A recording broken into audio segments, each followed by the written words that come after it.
Welcome, dear dreamer. You are safe here. Tonight, we're doing something a little different, but also kind of life-affirming. We're going to time travel. No machines, no DeLoreans, just you, your imagination, and a very strong immune system, hopefully. Because, spoiler alert, the past wants you dead, not in a dramatic sword fight or poison chalice kind of way. No, it's more like the air itself is trying to kill you along with the food, the fashion, and pretty much everyone around you. But don't worry, we're not here to stress you out, quite the opposite. This is your permission to relax, to drift off to sleep while learning why. You'd absolutely never survive a single day in, say, 13 or ancient Rome, or basically anywhere before indoor plumbing. So fluff your pillow, dim the lights, and take a deep breath of fresh, parasite-free, temperature-controlled air. And thank your ancestors for suffering so you don't have to. Because tonight, we're stepping back in time and immediately regretting it. So, let's say you've just arrived in the past. Maybe you're still blinking from the time warp. Maybe you're admiring the quaint cottages, the lack of honking cars, the general absence of smartphones. How peaceful, how charming, how very, very doomed you are. Because the very first thing you do, before you even speak or sneeze or think about asking where the nearest medieval coffee shop is, you take a breath. Just one. That's all it takes. Modern air, the kind you're used to, is crisp, filtered, probably fragranced with lavender or your neighbor's overly ambitious garden. But this is the past. And the air here is less, fresh breeze and more, open sewer. You're in a village, maybe somewhere in 14th century Europe. The streets are narrow, the buildings are wooden, and every home has exactly 0 bathrooms. That smell you're noticing, not quaint herbs or wood smoke, it's everything, everything people didn't want inside their houses. Chamber pots dumped from windows, livestock droppings, last week's stew gone rogue, and a hint of plague, just for flair. And it's not just the smell, it's the contents. The air itself is thick with soot from open hearths, smoke from poorly vented fires, and dust stirred up by hooves, feet, and the occasional cartwheel with questionable cargo. You breathe it all in, like a tourist who doesn't know better because you don't. And your lungs, they panic. They file a resignation letter. Your body, used to HEPA filters and antibacterial soap, has no defense against what's floating in this medieval fog. Germs, bacteria, spores. Tiny organisms that would have been right at home in your high school biology nightmares are now throwing a welcome party in your respiratory system. Your immune system is trying, it really is. But you're up against pathogens your modern body has never seen before. Stuff that's not just antibiotic resistant. It's never even heard of antibiotics, which, by the way, won't exist for another 600 years. So when the coughing starts, deep, wet from the soul coughing, it's not a cold. It's dysentery, or typhus, or the Black Death making its grand debut. And don't even think about water. Your mouth is dry, your throat's on fire. And there's a well just over there. How bad can it be? Bad. Very bad. Someone washed a dead chicken in it last week. Someone else dumped raw sewage in it this morning. The water looks clear, sure, clear like a trap. You take a sip. Congratulations, you now have a front row seat to the medieval digestive horror show. So what can you do? Nothing. There's no hand sanitizer, no face mask. You can try holding your breath, but not for long. Eventually, your modern lungs will gasp again, and with each breath, you inhale more of history's greatest biological hits. You haven't even made it past breakfast yet, and already your body is staging a mutiny. And the locals? Oh, they're fine. Mostly. They've built up tolerances over generations. Their bodies are like weathered castles, still grimy, but sturdier. They might look sick, sound sick, and die young, but at least they make it to dinner without immediately keeling over from the air. You, on the other hand, you've had one lungful of 1347, and your immune system is waving a tiny white flag made out of recycled Kleenex. Let's keep going, shall we? You try to steady yourself. Maybe if you just step outside the village, get a little distance from the aroma, you'll be okay. You wander toward the outskirts, past fields where peasants are already hard at work. No tractors, no irrigation systems, just bent backs, muddy hands, and tools that would give your wrists arthritis just from looking at them. And those fields, not just dirt and crops, they're fertilized with everything from animal waste to human waste to composted waste that should never have been wasted in the first place. You step in something soft and squishy. You look down. You don't look again. But hey, at least you're getting fresh air now, right? Wrong. The breeze carries pollen, mold, and the delightful scent of whatever's festering in the nearby bog. You sneeze once, then twice. Then your nose doesn't stop. Welcome to hay fever, medieval edition. Untreated, stoppable, and likely misdiagnosed as demonic possession. But let's say, hypothetically, you survive the air. You somehow adapt. You learn to breathe shallowly. You tie a bit of cloth around your nose and pretend it helps. Your eyes water, your throat burns. But you're standing, and then you hear it. A deep, chesty cough behind you. You turn. It's a man, late 30s maybe, though in this timeline that means he's practically elderly. He's well sweaty and casually bleeding from the gums. You smile nervously. He sneezes in your direction. That's not just rude, it's catastrophic. Because while you're still trying to remember if you're up to date on your tetanus shots, spoiler, doesn't matter. The germs from his medieval respiratory tract are already on a high-speed express to your immune system.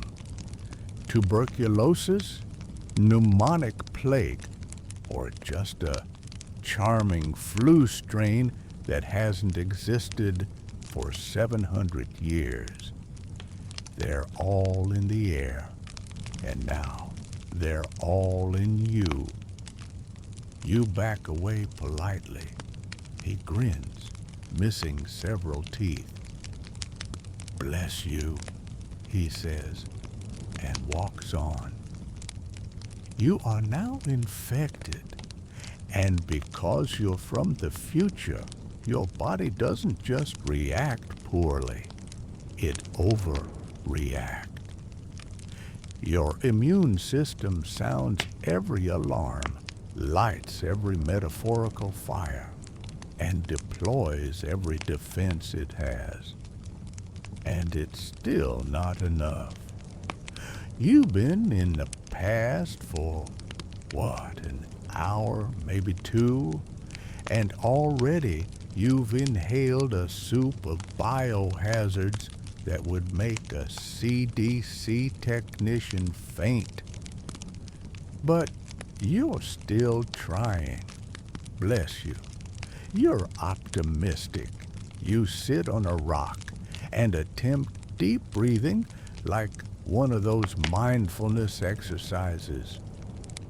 In, out, in, and oh, look, now you're wheezing. You cough into your sleeve, which is not your sleeve because you're wearing a borrowed tunic that smells like 5 different animals and maybe a ghost. Your chest rattles, your sinuses swell, your head throbs. Congratulations, you now have a medieval respiratory infection and absolutely no access to antibiotics, doctors, or even basic soup. So, what happens next? Well, if you're lucky, a local healer offers you a cure, a poultice made from crushed garlic, goat fat, and moss that's been blessed by a half-drunk priest. You smile politely, you smear it on, it burns, it smells worse than the streets, but you're told it will draw out the bad air. Bad air, miasma. That's what they think causes illness, not germs or bacteria or viruses, just invisible evil vapor. And they're not entirely wrong in that the air is, in fact, evil, just not the way they think. So you lie down on a straw mat in a corner of someone's home, wrapped in a coarse blanket, shivering, sweating, and contemplating your choices. You've been in the past for less than a day, and your lungs feel like they've been stomped on by a cow. Your host kindly hands you a drink. It's not water, thank goodness. It's beer. Warm, flat, mildly alcoholic, and possibly your only hope. Beer is boiled, which makes it safer than the local water. But it also tastes like disappointment and wet wood. You drink it anyway. The healer chants. Someone lights incense. The air grows thicker, more pungent, less breathable, and you drift, not into restful sleep, but into the fog of a fever dream, halfway between past and present, between infection and exhaustion. And you haven't even made it to lunch. Your fever breaks sometime between the rooster crowing and a goat chewing on your borrowed blanket. You wake up groggy, damp, and unsure whether it's morning or the afterlife. It's morning, barely, and the coughing hasn't stopped. Your breath sounds like a haunted accordion. Your nose is a faucet, and your throat feels like it's been sandpapered by a small angry monk. But you're alive. For now, you try to sit up. Your joints disagree. Your back cracks. Your spine might sue you, but you shuffle to your feet, which are now inside shoes that are really just two bits of leather trying their best. You hobble outside. And what greets you? More smoke, more livestock, more smells that defy polite vocabulary. A dog sneezes at you. Even the dog is contagious. You squint into the daylight. The sun is up sort of behind a veil of smoke and fog and whatever that farmer is burning in the field. You take another breath. It's a mistake again. The children playing nearby are barefoot and filthy. One of them sneezes directly into a bucket. Another licks a frog. They are thriving. You shuffle down the road, clutching your sides as another cough rattles through your body. A woman passes you carrying a basket of something unidentifiable. She eyes you suspiciously. You nod, trying not to breathe in her direction. She crosses herself and hurries away. It's official. You're not just sick, you're suspicious. A stranger, clearly diseased, wandering into their village in clothes too clean and language too strange. It's only a matter of time before someone accuses you of sorcery or plague-bringing. Both are likely.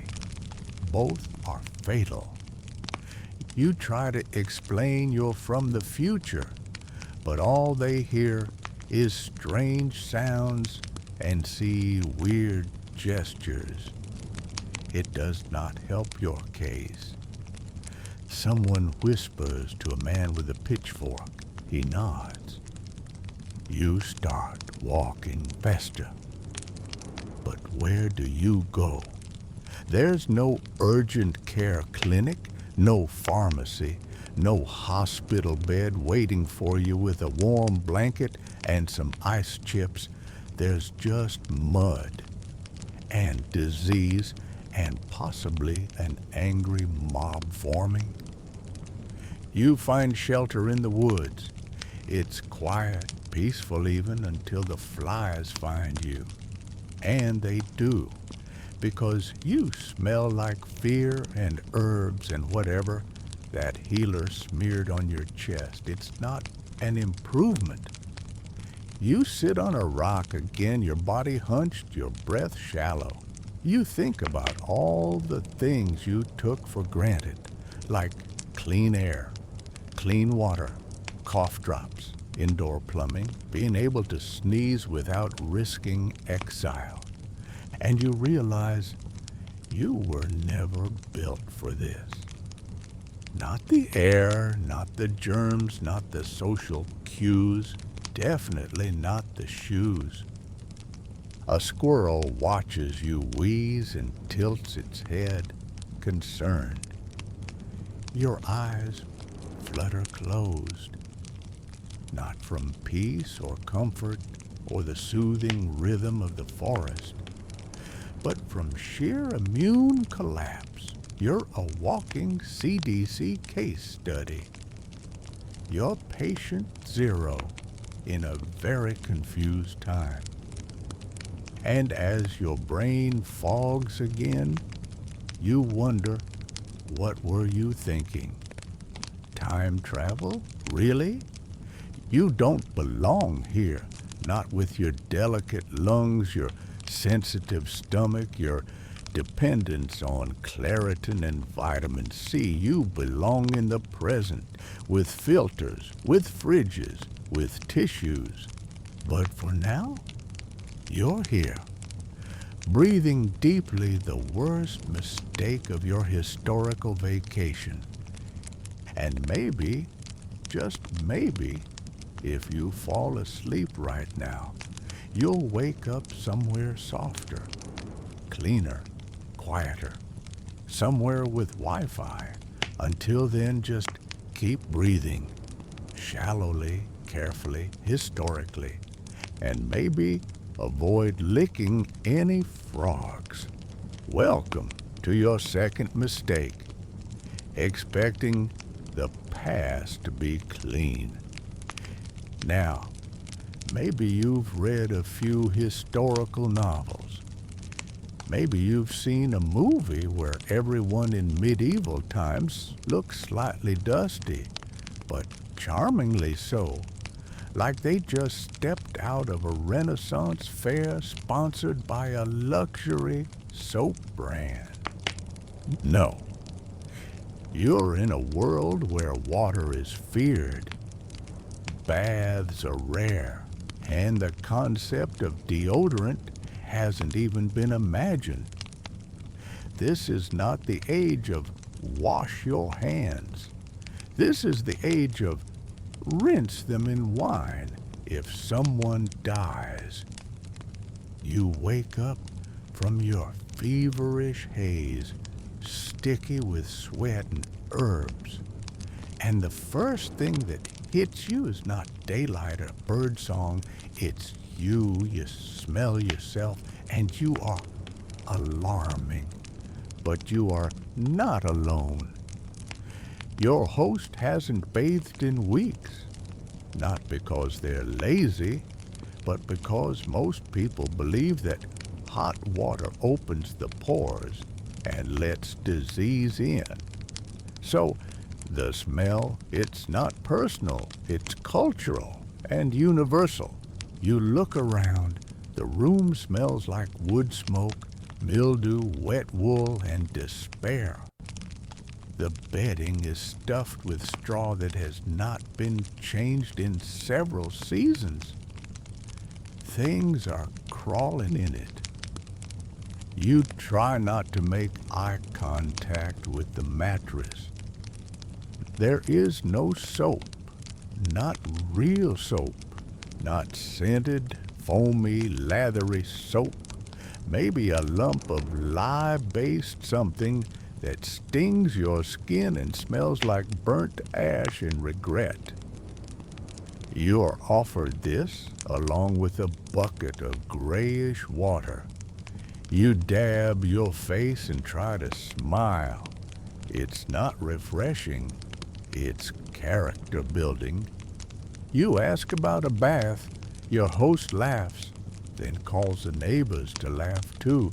A bath in summer in this economy. If you're lucky, there's a public bathhouse. But it's only open to your gender on certain days, and the water is reused by everyone, including that man coughing in the corner and the child with visible pustules. You decide to go natural, very natural, which is historically accurate, if not olfactorily pleasant. Your clothes, by the way, have not been washed either. They are made of wool, which traps warmth and odors and despair. You try to freshen them in the breeze. The breeze files a complaint. Your undergarments, assuming you have any, are rough linen or maybe nothing at all. Medieval people often skipped those layers unless they were nobility. And even then, nobility had servants to notice the stink for them.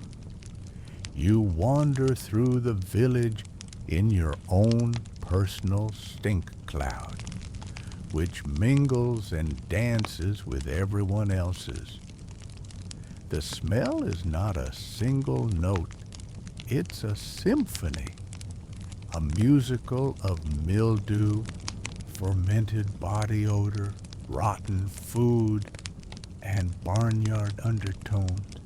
And somehow, no one seems bothered because this is just life. You see a child picking something out of his ear, then putting it in his mouth. You see a butcher wiping his knife on his apron, which also doubles as his pants.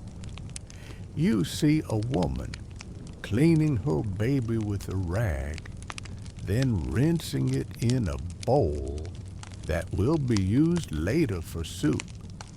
You do not eat the soup. There are no toothbrushes, no toothpaste, maybe a twig, maybe some ash. Teeth are brown, black, or gone. Breath smells like a haunted cheese shop. You smile carefully, lips closed, but still, you're curious. How did anyone survive this? The truth is, most didn't. Child mortality rates were high, infections were common, and hygiene as you understand it didn't exist. People weren't stupid, they just didn't know. They believed illness came from smells or imbalanced humors or angry spirits, not germs, not hygiene. So if you got sick, you were bathed in vinegar or wine or sometimes urine. Yes, urine. They believed it was purified. They were wrong. You pass a woman brushing her hair. Her comb is full of lice. She sets it down and continues her conversation. No one bats an eye. You are starting to itch just from watching. A man walks by, adjusting his trousers. Something small jumps from his sleeve into the grass. You choose not to investigate. You feel a tickle on your arm. You slap it. It's nothing. Or it's everything.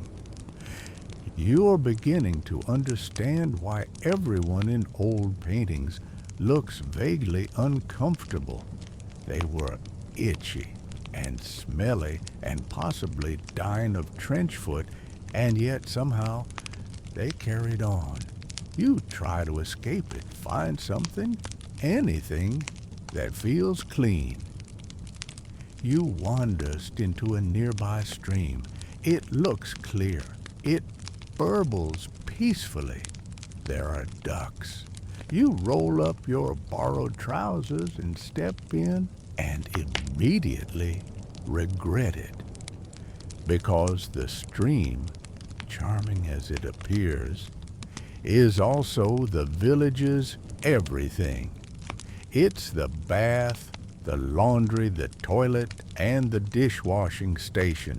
Upstream, a man is scrubbing his boots. Downstream, someone's doing laundry. You are in the middle.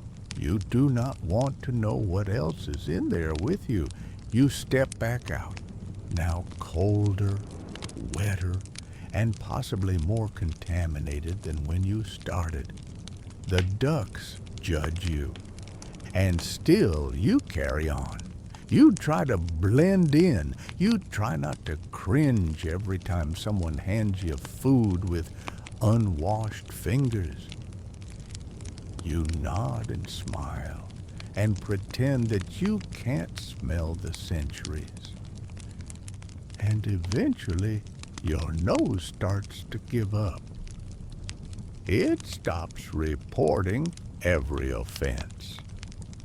Maybe it's protecting your sanity. Maybe it's just numbness.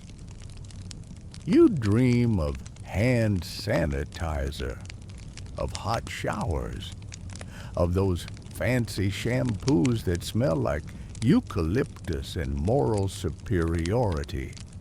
But at this time, your options are limited. Your reality is lye soap and rainwater and pretending the rag you're using is clean. There's no laundry detergent, no bleach. Stains are permanent. Smells are eternal. And personal space is a luxury no one here can afford. But the people, they're kind, they're resilient, they don't notice your discomfort, or maybe they do, and assume you're just delicate, which you are, like a marshmallow in a bonfire, and slowly your standards begin to shift. You don't flinch when someone sneezes near the stew. You stop gagging when you smell your tunic. You start to think, it's not that bad. And that's when you realize the past is winning. You have become one of them.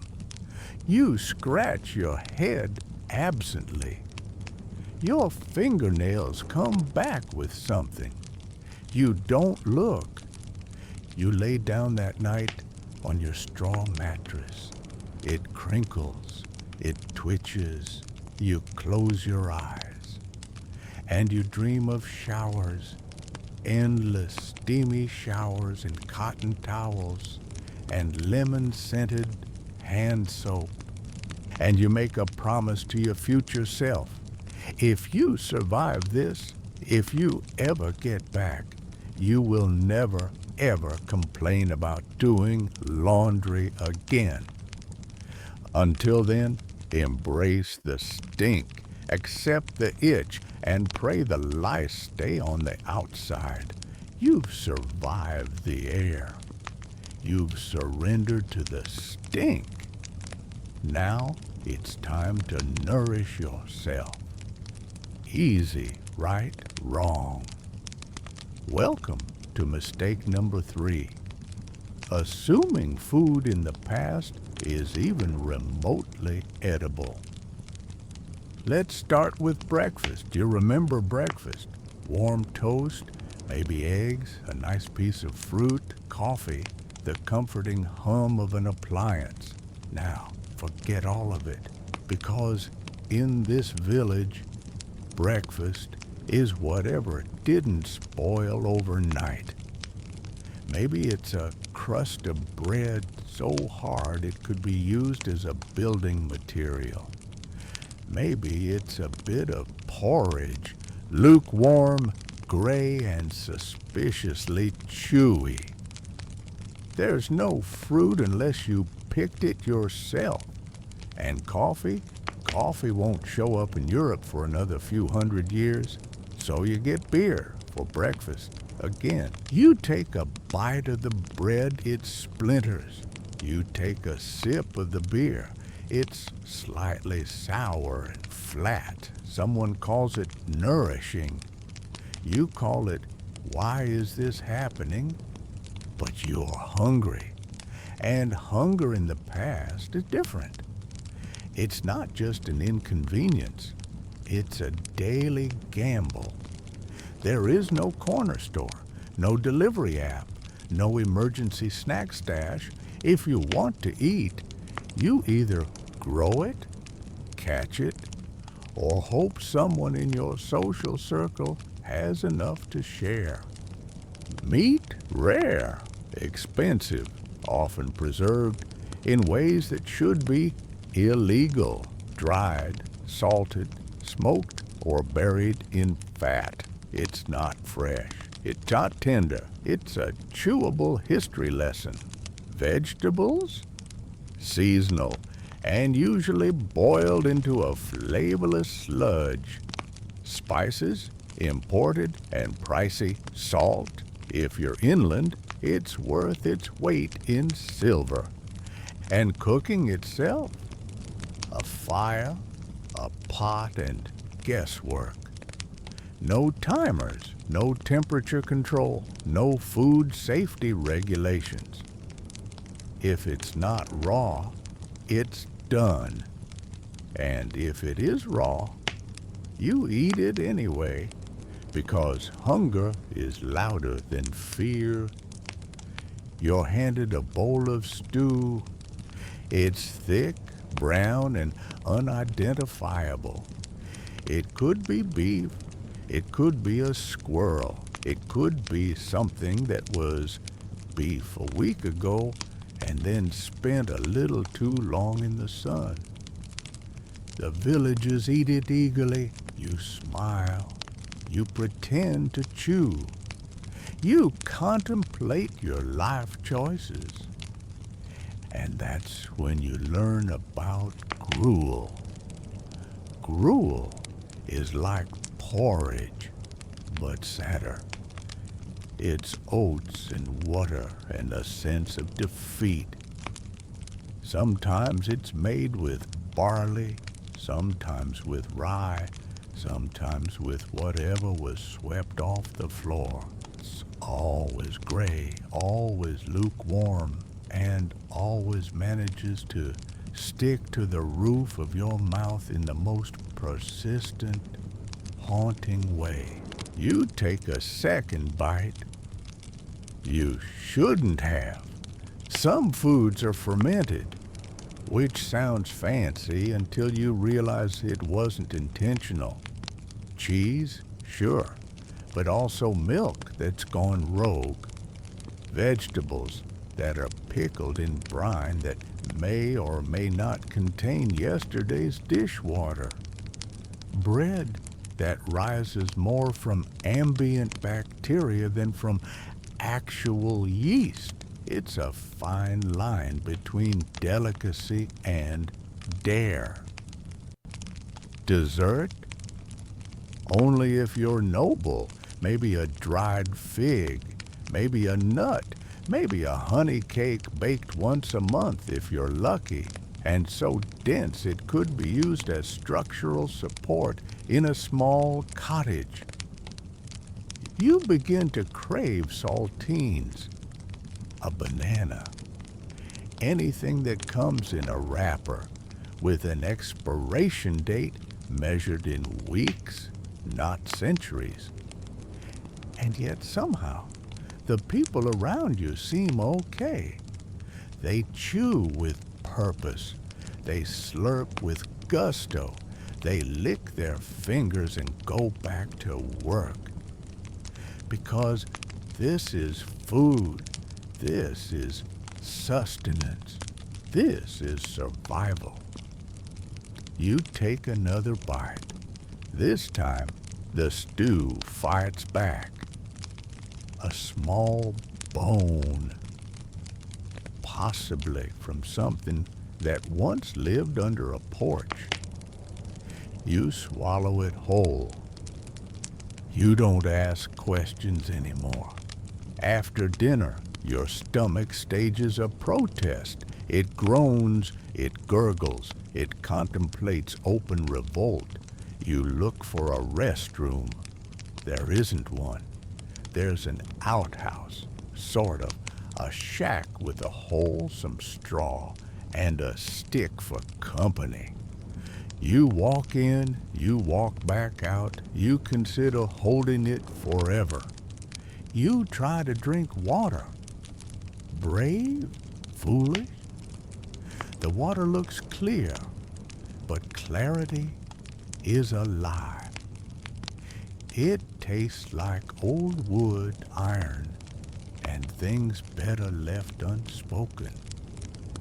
You take a sip, your intestines make a sound that resembles a medieval trumpet. You stop sipping. Someone offers you a digestive tonic. It's mostly herbs, vinegar, and alcohol. You take it. You regret it. You sit down. You reconsider every major decision of your life. And still, somehow, you survive. Sort of. Your stomach adapts. It stops resisting. Your taste buds stop sending complaints. Eventually, you even crave the stew. You forget what crunch feels like. Everything is soft, mushy, and boiled. Life is soup now. Days pass, meals repeat. Sometimes there's barley, sometimes peas, sometimes a root vegetable with an identity crisis. Once there's fish. It smells like it already had dinner and died. And yet, you eat it. Not because it's delicious, but because your body needs fuel. And this is what's available. You chew, you swallow, you breathe through your mouth. You do not ask questions. And slowly, you learn to appreciate the rhythm of it, the shared bowl, the quiet gratitude, the comfort of something warm in your hands after a cold, damp day. Even if it's gray, even if it tastes like old bark, you go to bed hungry sometimes, full other times, but always with a deeper understanding. The past didn't end. It endured. Anon the utensils. If you get any, it's a wooden spoon. No forks, not yet. You eat with your hands. Everyone does, and no one washes them. If you're very lucky, someone wipes their fingers on their tunic before grabbing a hunk of communal bread. Manners are mostly regional, and double dipping hasn't been invented as an offense yet. You stare into your bowl, it stares back. Something floats, it moves. You pretend you didn't see it. You pretend a lot of things now. You begin to recognize ingredients, not because they're familiar, but because they keep repeating. Turnips, onions, more turnips. A root vegetable that might be aggressive. You bite it, it fights back. On feast days, there might be meat. A chicken, possibly. Though it looks like it died of old age and poor decisions, still, it's roasted. It's warm. You try to be grateful. You bite into it. There's a feather. You stop chewing. And the smells. Food isn't just eaten here. It's worn. Smoke clings to your clothes. Grease stains your sleeves. The stew lingers in your hair like an uninvited spirit. You smell like super long after supper ends. You once thought food brought people together. It still does.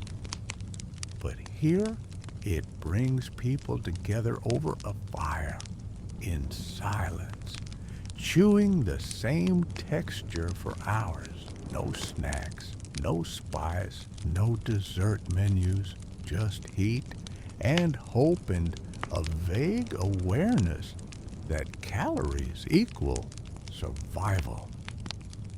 You miss crunch. You miss color. You miss choice. But you chew and swallow and adapt, because that's what the past demands. And when you finally drift to sleep, belly rumbling faintly, you murmur a vow. Should you ever return to the future, you'll order takeout with the reverence it deserves. Until then, it's turnips again. You survived the air, the smell, and the stew. Now it's time to get dressed, or rather, to remain dressed, because changing clothes is not a daily event. It's barely a seasonal one. Welcome to your next historical mistake. Assuming clothes are comfortable, breathable, or even yours. You wake up in what you slept in, which is also what you ate in, and what you walked in, and possibly what you'll be buried in. It's wool, scratchy, dense wool. It smells like rain, smoke, and body heat. It was never soft. It never will be. You ask if there's anything else to wear. Your host nods and hands you another wool tunic. It's identical, but stiffer. You put it on. It makes a sound like rustling hay. It might actually be rustling hay. Underwear exists, but only sometimes. And only if you're wealthy. Most people wear layers. Long linen shifts, under tunics, over tunics, cloaks. Each one a little more abrasive than the last. Your skin is no longer yours. It belongs to history now. There are no zippers, no buttons, just lace, ties, and hope. Dressing takes time and assistance. You struggle into your garments like you're fighting a slow, itchy snake. Shoes, 2 slabs of leather tied with strips of other leather, no arch, support, no cushioning. Just protection from the sharpest of pebbles and mild scorn from passing geese. If it rains, you get wet. If it snows, you stay wet. Your clothes trap moisture like it's treasure. Drying off involves standing near a fire and rotating slowly like a medieval rotisserie chicken. And nothing fits. Everything is too loose or too tight, too long or too short. Tailoring is a luxury. Most clothing is made to vaguely resemble the human form and then passed down until it disintegrates. You try layering. It helps with the cold, but adds 20 pounds of damp wool to your already fatigued frame. Every movement is an effort. Bending down is a commitment. Standing back up is a gamble. And the colors? If you're poor, it's brown, maybe gray. The color of dirt, damp, and disappointment. Brighter dyes exist, but they're expensive. If you see someone in vibrant red or blue, they're either rich or a saint. Probably rich. Hats are important, not for fashion, for survival. To keep your head warm, your hair contained, and the lice confused, everyone wears something on their head. It's one of the only ways to tell who's important or who just doesn't want to share what's living in their scalp. As you walk through the village, people glance at your clothes. They can tell you're not local. Your shoes are wrong. Your belt is strange. Your cloak doesn't hang right. Fashion here is slow, symbolic, and sacred. One wrong stitch, and you've accidentally dressed like a pilgrim, or worse, a tax collector. And the layers never come off. Not really. There's no closet, no drawer, no fresh set. You sleep in them, sweat in them, and only occasionally air them out by standing near a smoky fire. You begin to dream of laundry. Clean, fluffy, floral-scented laundry. But dreams are dangerous. Dreams make you soft. You walk stiffly. You itch constantly. Your thighs are chafing in places you didn't know existed. Your neckline scratches. Your sleeves bind, and your socks, if you even have them, are slowly dissolving. You see a noble pass by in embroidered silk. It glimmers in the light. It's tailored. It probably doesn't smell like a goat. You envy them, but they're sweating under their 12 layers of prestige. The shimmer comes with a cost.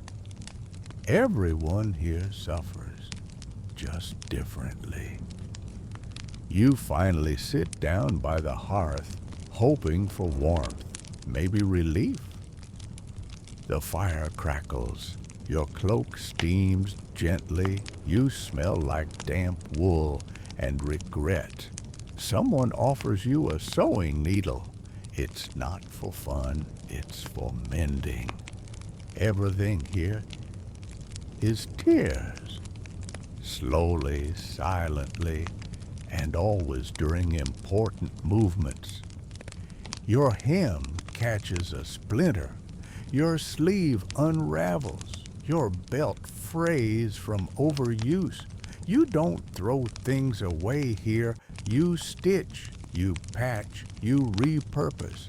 Your tunic has more personalities than you do. It tells a story, mostly in holes. Your hands are chapped from the wind. The wool bites your skin. Your boots squeak when they're wet and groan when they're dry. You don't remember the last time you felt truly warm. Not in your fingers, not in your core, not under all these cursed layers. And still you walk, through sleet, through the wind, through mud that reaches your calves and mocks your footwear. There is no such thing as dry socks. Your toes become abstract concepts. Cold is not a season. It's a roommate. You dream of sweatpants, of fleece, of stretchy cotton. You miss elastic buttons. Things that don't require a friend to remove, but you don't say this out loud because fashion is a function. Clothes are survival. Your cloak is your shelter, your tunic, your armor, your hat, your fragile boundary between warmth and frostbite. You lie down that night, fully dressed, wrapped in wool and resolve. You scratch your neck. You don't find relief, just texture. And as your eyes close, you whisper to yourself, if you ever get back, you will hug your hoodie. You will praise your pajamas. And you will never ever complain about a waistband again. Till then, you sleep in your clothes. and they sleep on you. You made it this far. Congratulations. You've inhaled the air, swallowed the stew, worn the wool, and now you sneeze. A small, polite sneeze. Just a tickle, really. In your own time, it would barely warrant a tissue. But here, it's a signal, a whisper to the universe, a medieval flare gun. Someone glances at you, then another. You are now a suspect. Because at this time, illness is not a private affair. It's a communal panic. You try to assure everyone you're fine, just a bit of dust, maybe the wool, definitely not the plague. They nod politely and take a step back. You hope it passes. It doesn't. Your throat feels thick. Your head feels heavier. Your stomach is starting to recall every questionable bite of stew you've ever taken. And so reluctantly, you ask to see a healer. And that's how it begins. You're led to a dark room that smells of damp earth, dried herbs, and pessimism. A woman with 7 scarves and 0 medical training peers into your eyes. She nods solemnly, then pulls out a wooden spoon and a live toad. She begins chanting, "You are now experiencing health care, medieval edition." Diagnosis here is not based on germs or tests. It's based on humor. The 4 bodily fluids: blood, phlegm, black bile, and yellow bile. Your balance of these mysterious substances determines everything from your digestion to your dreams. You are clearly unbalanced. To fix you, they recommend a variety of treatments, each more creative than the last. Some leeches, a bit of bloodletting, maybe a mustard poultice applied to your feet, or a mixture of honey, onion, and goose fat stuffed into your ears. You ask if there's any medicine. They hand you wine. You drink it. It doesn't help, but it makes you care less. And maybe that's the point. Next, they burn some herbs. The smoke stings your eyes. The healer waves her arms and mutters something about miasmas. Bad air, she explains. Disease floats around in it, invisible and angry. The smoke is supposed to chase it away. You cough. The healer nods. "It's working," she says. She gives you a charm to wear. It's a bag filled with dried flowers, wax, and something that smells like regret. You're told to hang it around your neck for balance, for protection, for aesthetics. The town barber is also the town surgeon. He sharpens his knife with enthusiasm, not accuracy. He offers to bleed you a little, just to let the sickness out. You decline, politely, urgently. They press a poultice to your chest. It's warm, comforting. It's also moldy. You don't ask what's in it. They don't say. You agree to this silent arrangement. Your fever climbs. The healer reassures you. The body must burn the evil away, she says. You're not sure what's evil anymore. It might be the stew. It might be the mattress. It might be your decision to time travel. Eventually, you're left alone to rest. The room is dark. The toad is gone. You hear chanting outside. You close your eyes. You smell smoke, onion, and anxiety. You wake up hours later, or days. Time has lost its meaning. You're alive, maybe better, maybe not. The healer returns. She smiles. She says, "See? The treatment worked." You're not convinced, but you nod.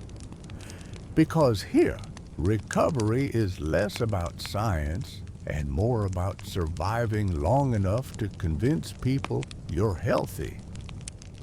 And somehow, you've done it. You're allowed outside again. The villagers greet you with cautious optimism. You're still pale, still coughing a bit, but upright, breathing. Your pulse is visible. This counts as a miracle. You sit by the fire. They offer you more wine. You accept. The healer checks your wrist, nods, and says, "Your blood is calm." You don't know what that means, but it sounds promising.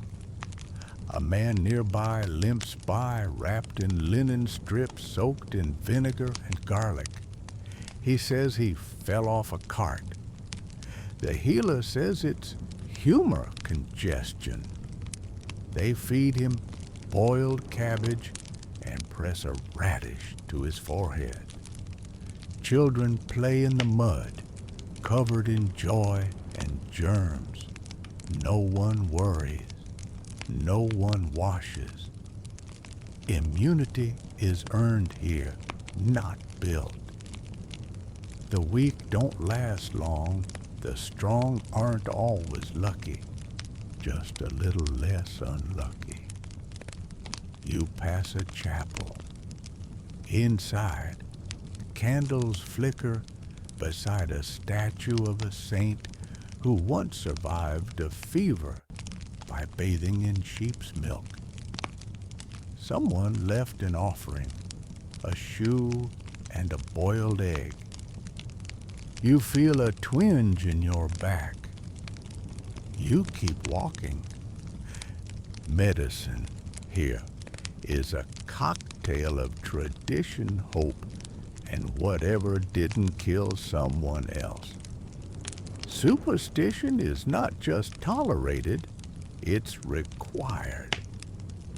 The phases of the moon decide when to launch a boil. The shape of a leaf tells you what organ it cures.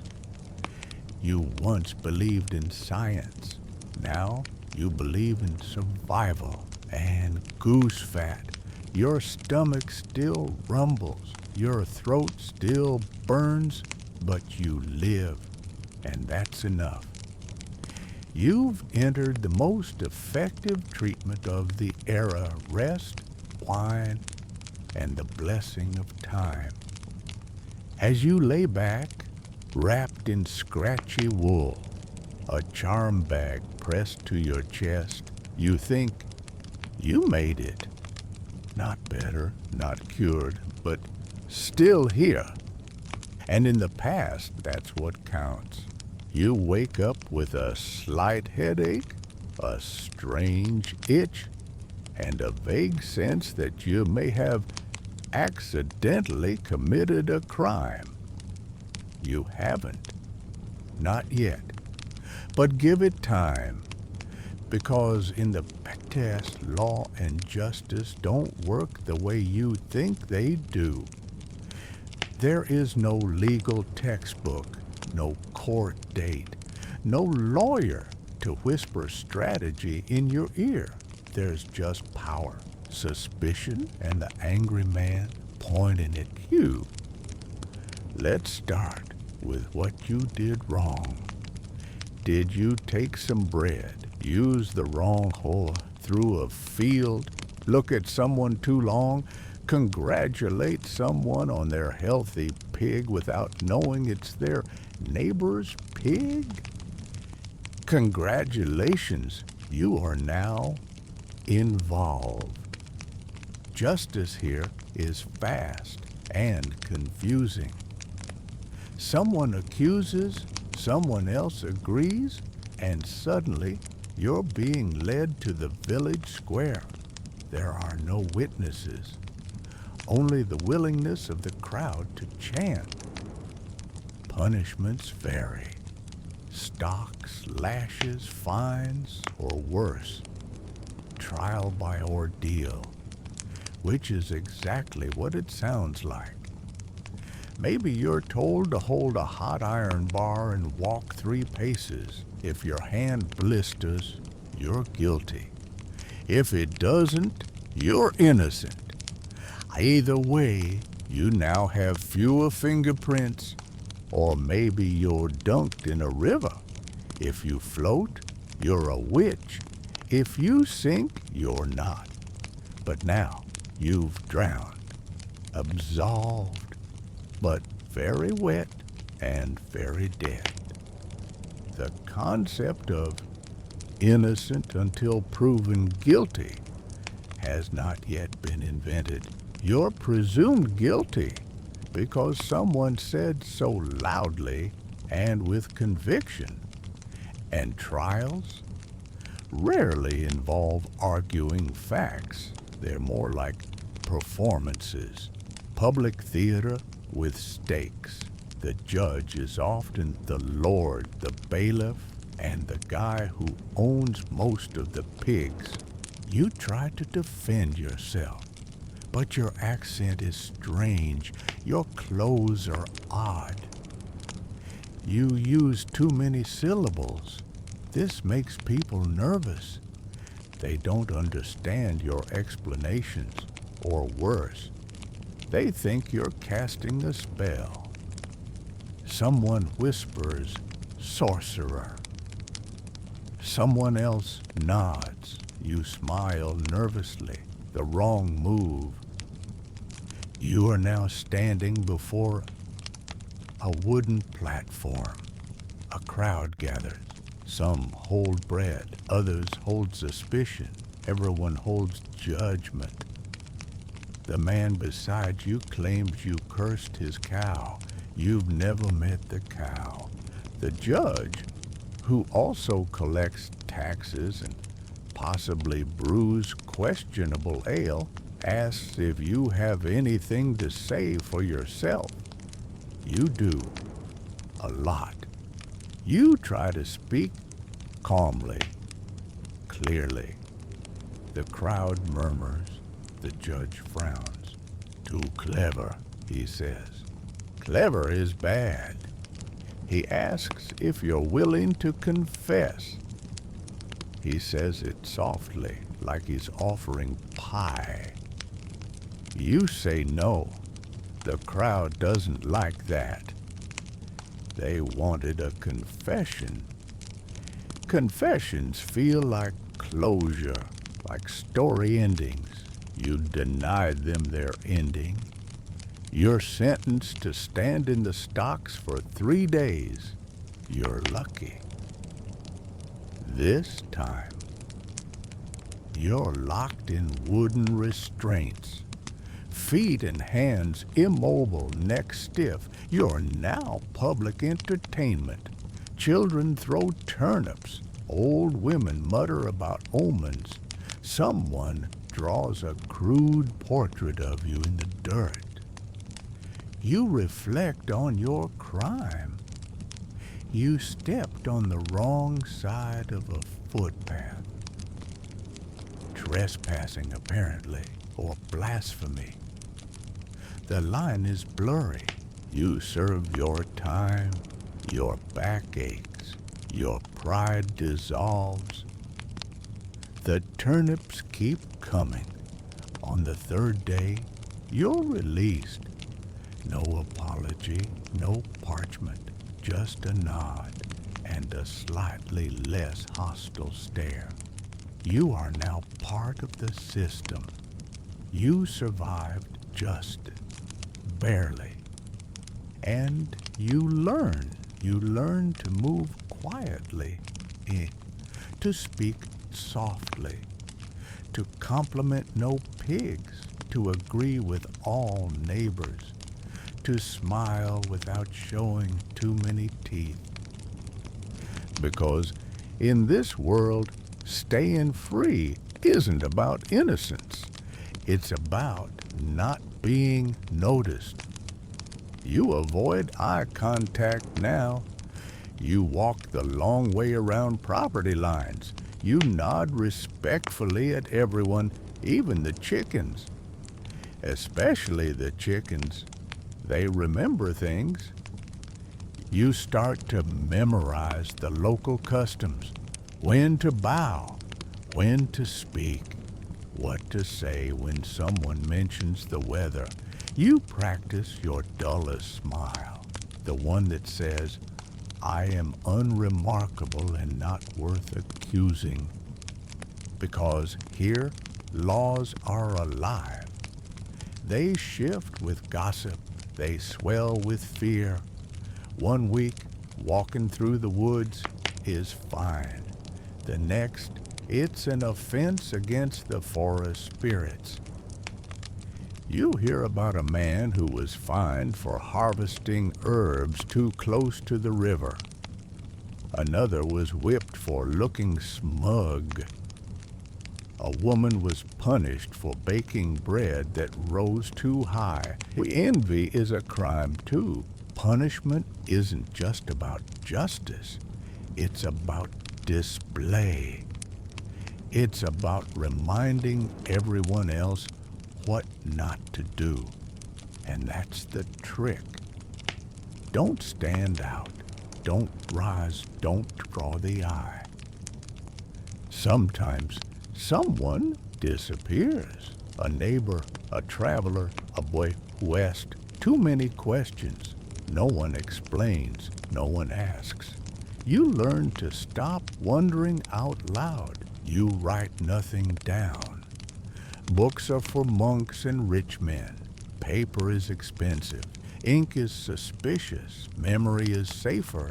You become careful, cautious, quiet. And at night, you lie awake, the stars watching from above like celestial guards.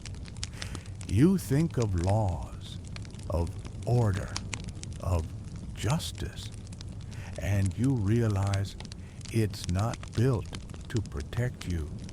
It's built to contain you.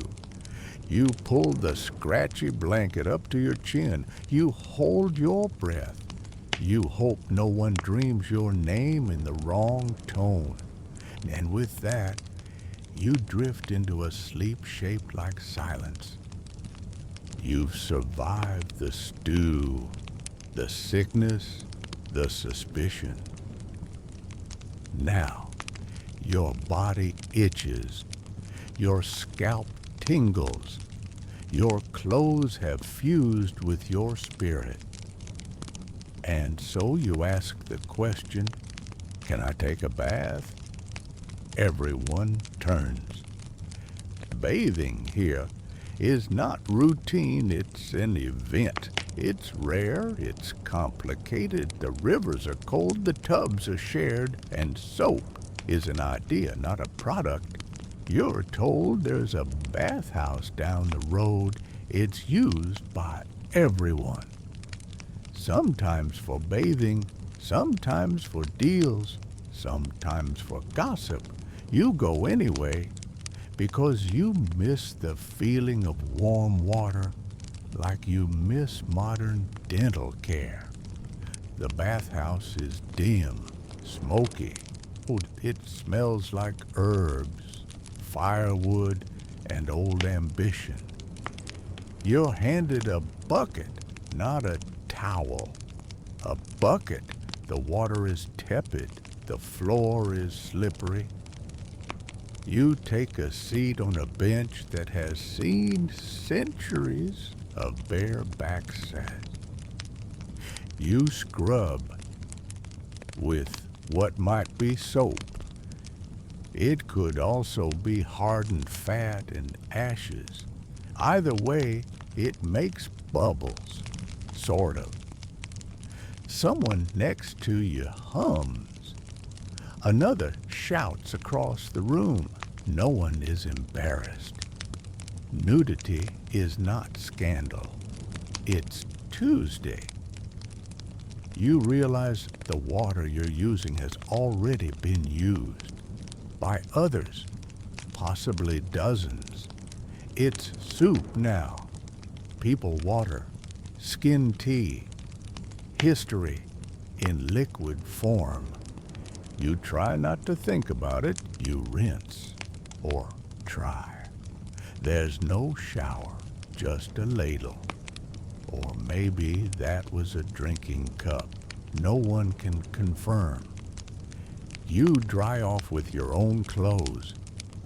They're still damp from yesterday's weather. You're technically cleaner, but emotionally uncertain. You stop expecting to feel clean. Instead, you aim for less alarming. It becomes a new standard, one you can sometimes reach. Your nose adapts. The smells fade into background noise. Smoke becomes comfort.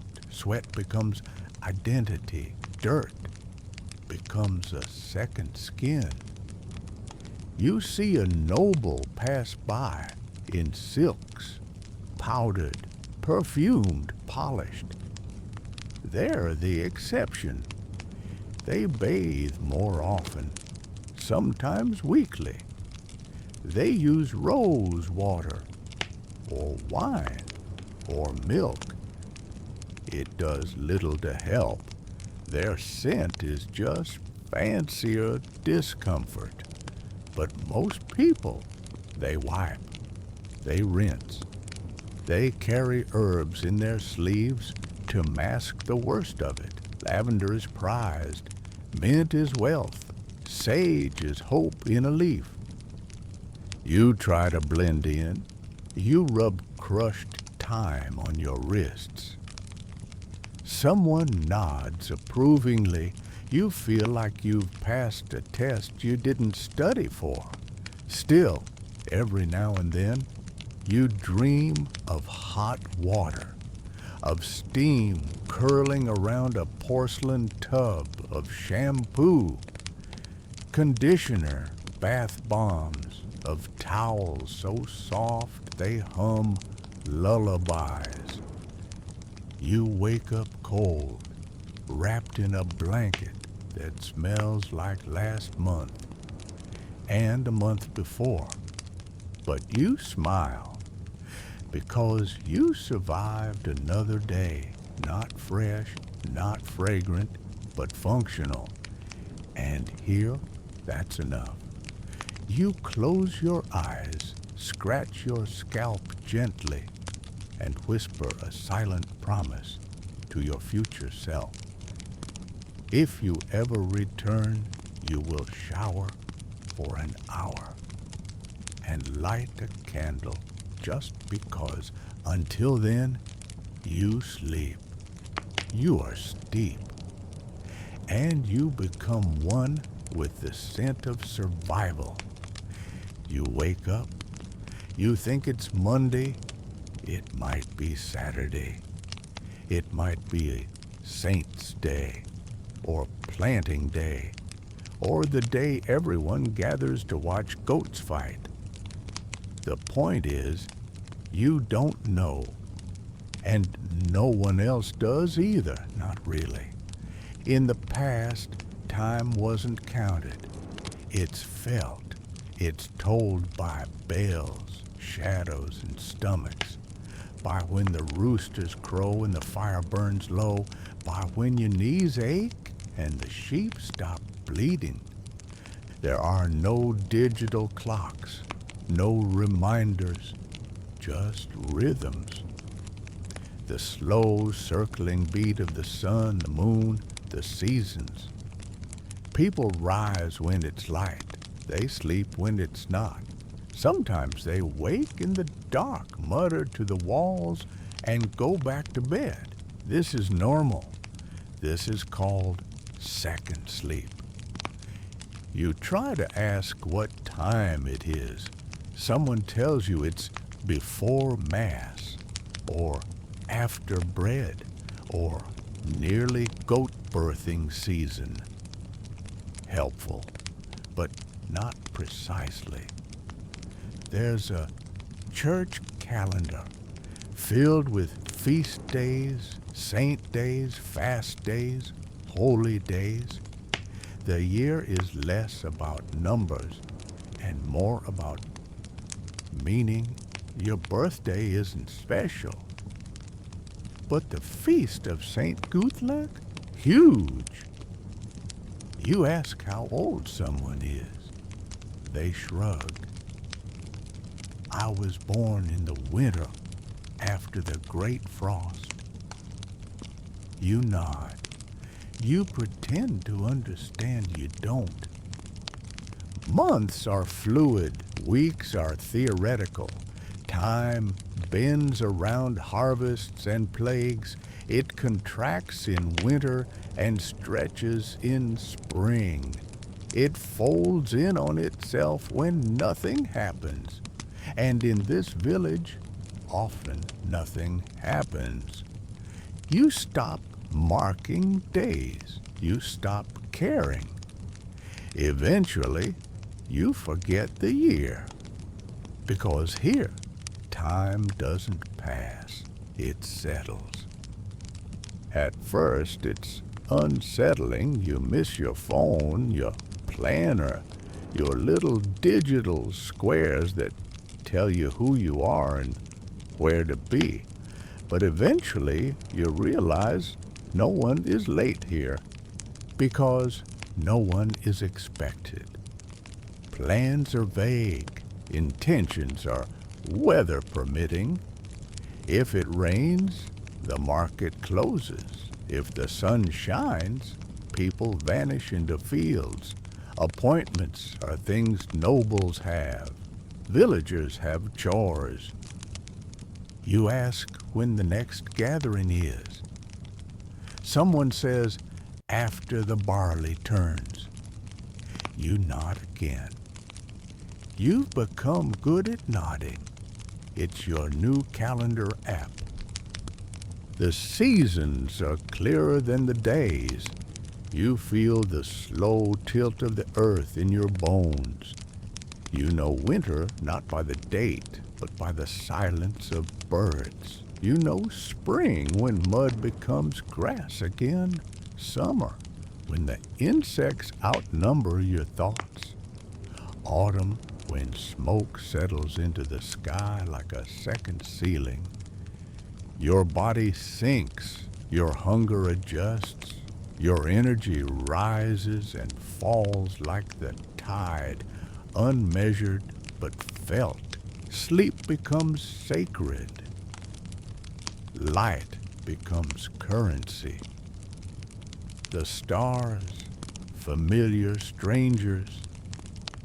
You see old women telling time by the angle of their shadows. They nod to the sky like it's whispering secrets. And maybe it is. You stop asking what day it is. You stop counting. You start noticing. You start listening. And slowly, time stops feeling like a trap and starts feeling like a river. Wide, slow, and oddly comforting. You float in it, weightless, directionless, and somehow perfectly on time. One morning, you're told the solstice is near. You ask what day it falls on. Someone laughs. The long day, they say, you'll know when it comes. You do. You feel it in the way the sun lingers just a moment longer, in the hush of evening, in the stories whispered by firelight. No calendars, just certainty. Children run with ribbons. Someone sings a song older than the stones. It's not precise, it's not scheduled, but it arrives exactly when it should. And that's how time works now. You stop needing dates to remember. You remember by feeling, by moments, by smells, by the shape of the light through trees. Someone asks how long you've been here. You start to answer, you stop. You say a season or so. It's enough. There are no countdowns, no deadlines, only cycles, only returns. The moon waxes, wanes, and comes back, just like you. Eventually, you forget the name of your old months. January feels meaningless. So does June. Instead, you live by frost, thaw, bloom, and dusk, and at night, lying beneath the sky that keeps its own time, you realize something strange. You are never late. You are never early. You are exactly when you need to be. And so, wrapped in wool, humming a song no one taught you, you let the day fade without panic, without a rush, without alarm, because tomorrow will come. Not at 8, not at noon, but whenever it decides to. And you will be there, right on timeless time. You wake to a sound. It's not a rooster, it's not a bell, it's something between a shriek and a complaint. You open the door. There's a goose staring at you. It doesn't blink. In the past, animals were everywhere, not just in fields or barns, but in streets, kitchens, beds. They lived beside you, sometimes above you, sometimes under you. You share your world with creatures, not cute ones, useful ones. You try to pet a goat, it headbutts you. The villagers laugh. They tell you it likes you. You are not convinced. You try to feed a pig. It takes your food, then your sleeve. The pig wins. It always wins. Cats prowl the alleys, not for cuddles, for rats. They glance at you like distant royalty. You are beneath them. You accept this. Dogs guard things, but they aren't loyal companions. They are early alarm systems with teeth. You give one a treat. It stares at your hand like it's evaluating how edible you might be. Chickens wander freely. They are bold. They do not fear gods or humans. You give them space. The idea of pets doesn't really exist. Animals have jobs. If they don't, they become stew. Even the nobleman's lapdog is just future embroidery. You walk through the village and nearly trip over a donkey. No one apologizes. The donkey looks bored, offended even. Every creature has a role. None of them is emotional support. You are alone in this. Surrounded, but alone. You sit on a low stone wall and watch a cow chew its cud with aggressive indifference. It stares at you the whole time. You blink first. You learn to respect the animals, not for their sweetness, but for their strength. A mule can kick a man into next week. A bull can end a feud. Geese can strip dignity from even the proudest knight. You pass a boy walking a ferret on a string. It's not a pet.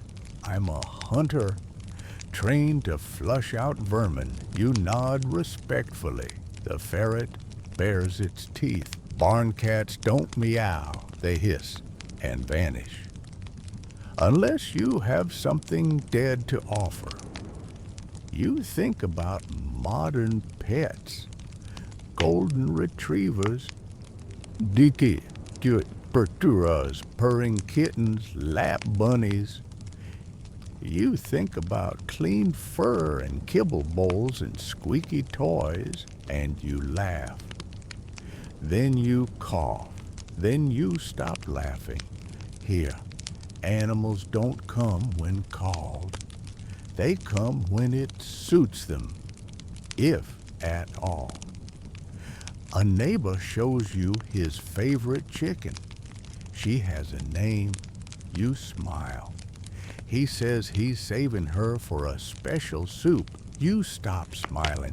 You hear rumors of bears in the woods, wolves on the hills, things that glow in moonlight.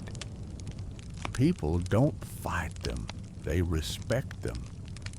They build legends around them and leave offerings. Fear is a form of worship. You begin to walk differently, more slowly, more watchfully, because animals aren't obstacles here. They're obstacles with teeth. You are no longer at the top of the food chain, just another link, soft, confused, potentially edible, and always being watched. You begin to understand the language of the barnyard, the warning honk of a goose, the subtle shift in a cow's posture, the silence of cats when something truly awful is about to happen. You learn to knock before entering a stable. You learn that pigs will eat anything, including you. You learn that roosters are not alarm clocks. They are small, angry swords with feathers. Your relationship with animals is now based on diplomacy. You avoid eye contact. You speak softly. You offer gifts, a bit of bread, a handful of grain, a respectful distance. And sometimes, when the sun is soft and the wind is slow, a dog might sit near you, not beside you, near you. And that here is love. You never forget that animals have rules, and you are not invited to rewrite them. You once saw a cat stare at a priest until he stopped mid-sermon. No one questioned it. You now believe chickens possess political influence. You accept this. You adapt.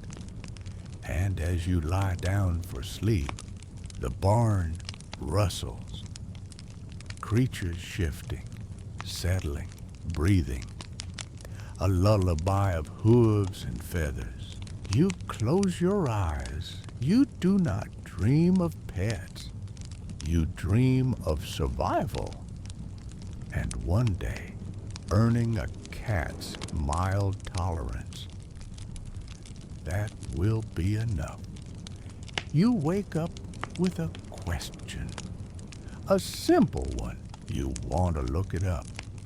But there's no search bar, no library, no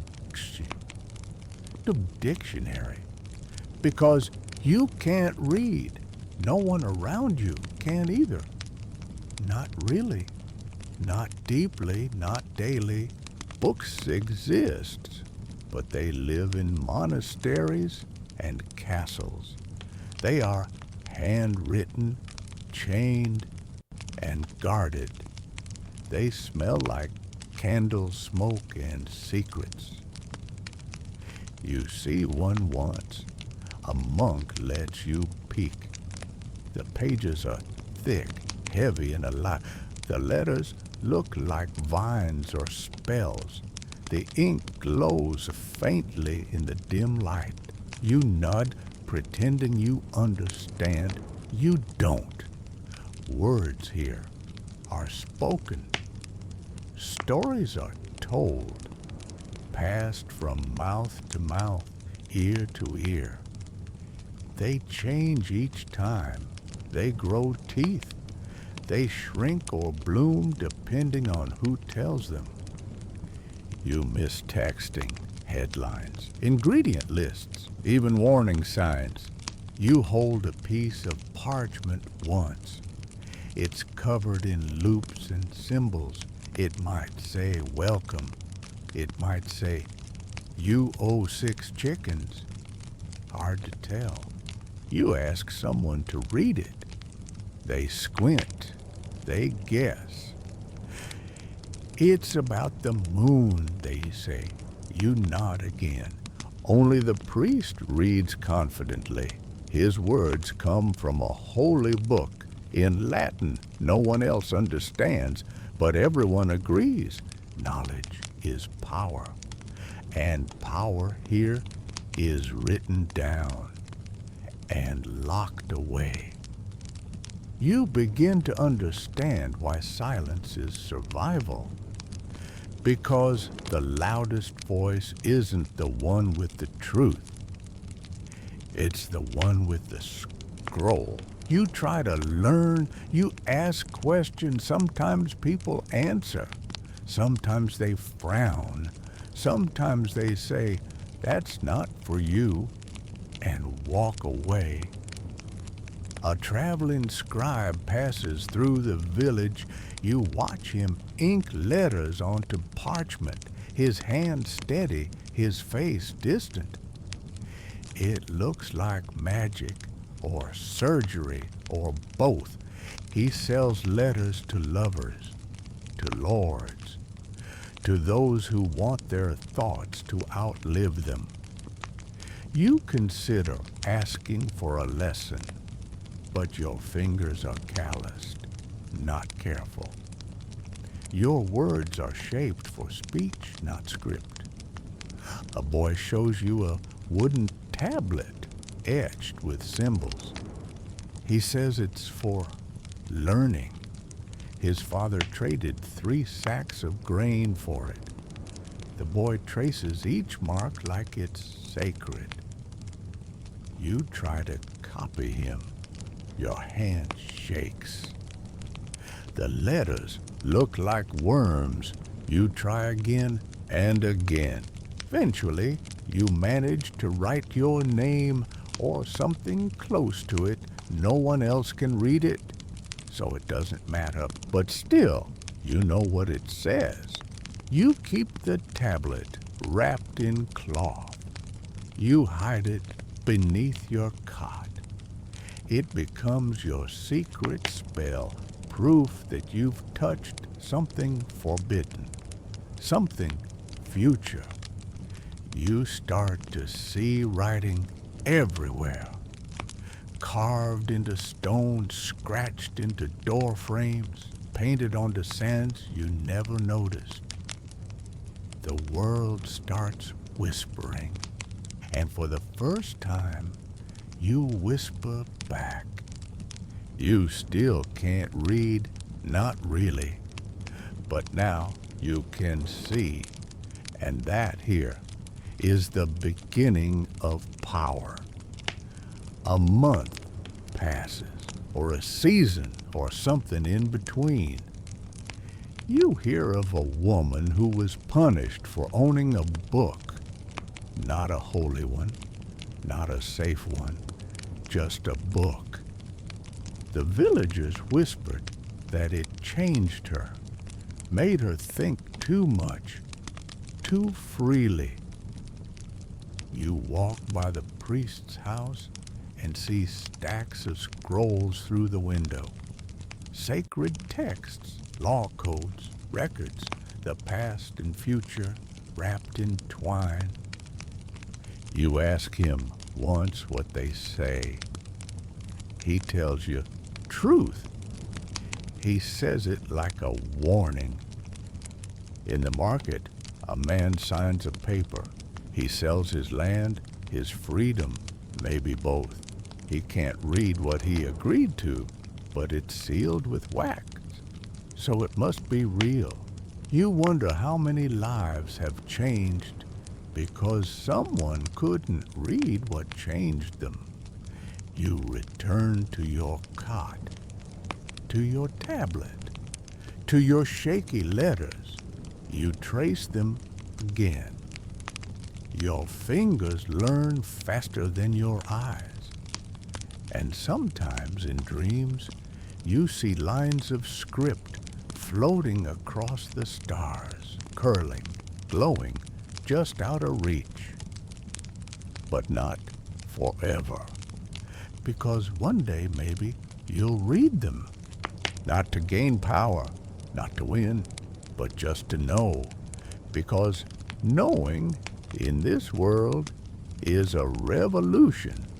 And as you fall asleep, you whisper your name, not aloud, but in the quiet alphabet you're building, stroke by stroke, shape by shape. Future by future, you wake up cold, always cold. Your blanket is rough wool, your shirt is rough wool, your pants also wool. It scratches, it itches, it doesn't care about your feelings. Getting dressed is not about choice, it's about layers. You pile them on like armor. Against the wind, the rain, the occasional rat, everything you wear is brown or gray, sometimes beige if you're feeling festive. Dye is expensive. Color is for nobles.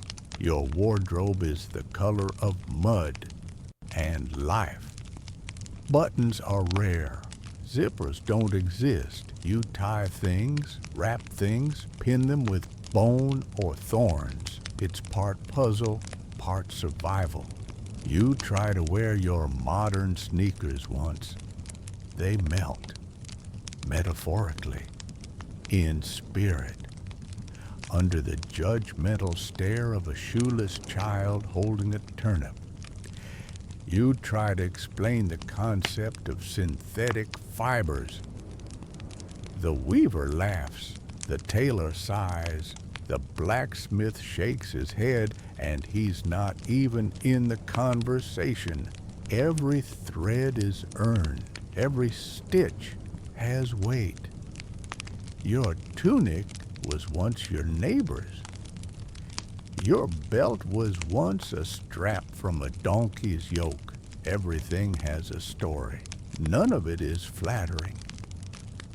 You feel the weight of fabric in a new way, not as fashion, but as shelter.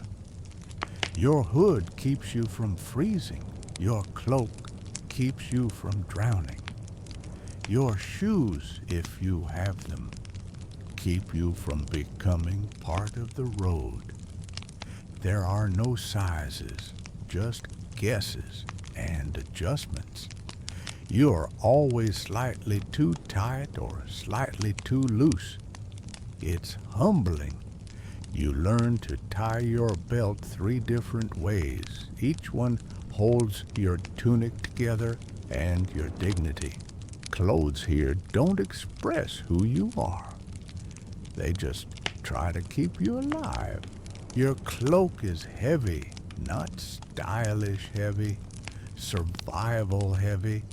It smells like sheep and smoke and yesterday's rain. It clings in strange places. It flaps in all the wrong winds. You ask for something softer. They hand you linen. It's breathable, they say. Also, it tears if you look at it wrong.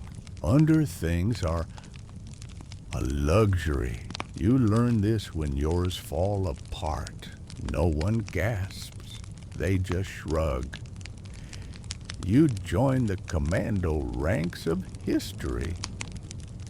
You notice the rich dress differently. More layers, more shine, but not more comfort.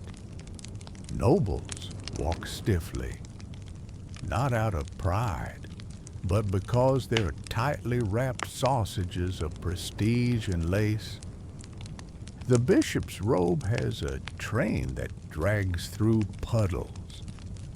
You wonder how much holiness it loses with each squelch. Shoes are precious. They are patched, repaired, passed down, sometimes mismatched. They are more heirloom than accessory. If you have 2 shoes, you are rich. If they fit, you are royalty. You try sewing once. Your stitches are crooked. The fabric bleeds. You stab your thumb. The seamstress nods. Now it knows you, she says. You start naming your clothes, not as friends, as co-conspirators. The tunic that never fits right, the socks that betray you in rain, the hood that hides your shame, and hair equally. You stop dreaming about brands. You start dreaming about dry. Your scarf is scratchy, your hat is lumpy, your sleeves are never even. But you survive the cold. And here, that's all fashion ever needs to do. A new season arrives. Spring, maybe. Or the less cold version of cold. You trade your cloak for a lighter wrap. It's still wool. Just thinner disappointment. You pass a noblewoman draped in velvet. She looks elegant until she steps in mud. Now, she's wearing a barg. Fashion is fragile here. You wonder about your old closet, the options, the colors, the joy of choice. Now, each garment you own hangs from the same nail. If you're lucky, 2 nails, one for hope, one for resignation. A hole appears in your sleeve. You consider mending it, but the hole has become part of you. Your arm feels drafty, historic. You meet a tanner. His hands are stained with secrets. He turns animal hides into something almost wearable. Almost. The smell follows him like a prophecy. You try his leather vest once. It creaks. It sweats with you. It resists your movements like a jealous second skin. You give it back. You learn to live with discomfort, with stains, with seams that shift. Your clothes never fit, but somehow they start to belong. They tell the story of survival, not sleek, not stylish, but steady. And as you lie down, wrapped in wool and whatever pride remains, you sigh into the dark. You are dressed in history, and history is itchy. You wake up and stretch. Someone sees you. You sneeze. Someone hears you. You exist, and therefore you are noticed. Privacy does not exist here. The walls are thin, the windows are unshuttered. The streets are narrow and ears are everywhere. You step outside and immediately someone comments on how long you slept. They do not mean it kindly or unkindly. It's just information. Offered, shared, absorbed. Someone knows how much bread you took. Someone else knows where you walked. A child tells you your boots are dirty. A man reminds you that you borrowed a bucket 4 days ago and still haven't returned it. Everything is remembered. Your life is a communal scroll, constantly written, rarely edited. The baker's wife knows who you speak to. The smith's apprentice knows how long you linger. The priest knows your sins, even if you haven't confessed them yet. You think you're being subtle. You are not. You cough. Someone brings you herbs before you even ask. You trip. It's part of 3 conversations by dusk. Even your thoughts feel overheard. Even your silence gets interpreted. You once sat alone for an hour. Someone asked if you were cursed. You were just tired. But now, you wonder, you try whispering. It doesn't help. Your whispers are louder than your voice ever was. They echo in the ears of children who carry them like treasure. You consider leaving the village for a walk, for a moment, but someone always stops you. Where are you going? They ask, not out of concern, but out of habit, the kind that binds. A goat escapes, and someone blames you. Not because you were nearby, not because you were responsible, but because your face twitched at the wrong time during the telling.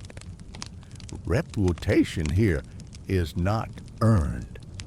It is assigned by glances, by gestures, by a single misunderstood pause. You once yawned during a wedding toast. For weeks, people asked why you disapproved of the marriage. You didn't. You were just sleepy. But no one is ever just anything. Truth here is made in kitchens, in the soft corners of market stalls, in nods between shepherds. It isn't written. It isn't checked. It just is. You become careful, not out of guilt, but out of weariness.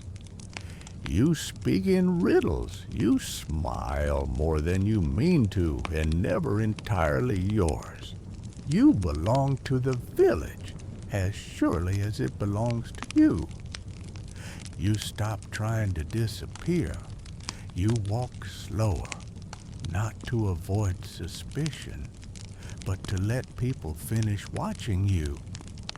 And yet, there's comfort in it. Strange comfort. You are seen always. If you vanish, someone will notice. If you fall, someone will whisper. If you hurt, someone might leave bread on your step without a word. You are never alone. Instead, you begin to shape the story. You wave more often. You compliment the bread even when it's burnt. You help the old man carry his wood, knowing the tale will be told before sunset. You find that kindness here is not grand. It's repetitive. It's predictable. It's noticed. A smile today becomes trust next week. You begin to gossip too, carefully, gently, like everyone else. Not to harm, but to belong. A shared glance, a raised brow, a story softened by tone. You start to understand that gossip isn't poison here, it's glue. Your life is a wall tapestry, woven by others. But now, your thread is in the loom. And at night, when the fire burns low, you hear your name in the distance. Not sharply, not cruelly, just softly. You're known, not perfectly, not privately, but deeply. You lie down under a blanket someone mended for you. In a bed someone gave. In a house someone helped raise. And you let yourself be watched. Because here, to be seen is to survive. You survived. Not because you conquered, not because you mastered, but because you endured. You walked on paths that bit your feet. You ate bread that broke your teeth. You wore wool that whispered against your skin like ancient sandpaper. You learned to read a sky with no clock. You shared breath with animals who judged you. You whispered your name in a world where names were power. You were watched, weighed, woven into stories you didn't write, and still you stayed. This wasn't your time, but for a moment it held you. You bent to its rhythm. You listened to its quiet rules. You let it shape you just a little, just enough. And now, wrapped in shadows, in soft breaths, and a wool blanket that doesn't quite cover your feet, you feel it, a hush. Not silence, just peace. No alarms, no alerts. Just the slow breath of a world that moves with the moon. And you, finally still, drifting in a story that asks for nothing except for sleep. Good night.